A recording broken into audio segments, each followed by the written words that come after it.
You ask Tiger to solve.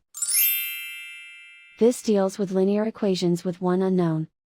The final result is x equals 33/2. Let's solve it step by step. Simplify the expression. Break up the fraction. Find the greatest common factor of the numerator and denominator. Factor out and cancel the greatest common factor. Group all constants on the right side of the equation. Add 4 to both sides.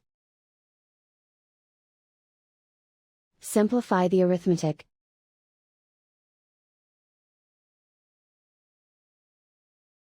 Isolate the x.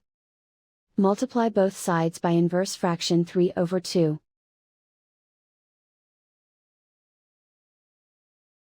Group like terms. Multiply the coefficients. Simplify the fraction.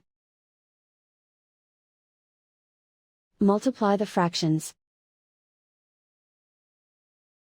Simplify the arithmetic. And so the final result is x equals 33/2.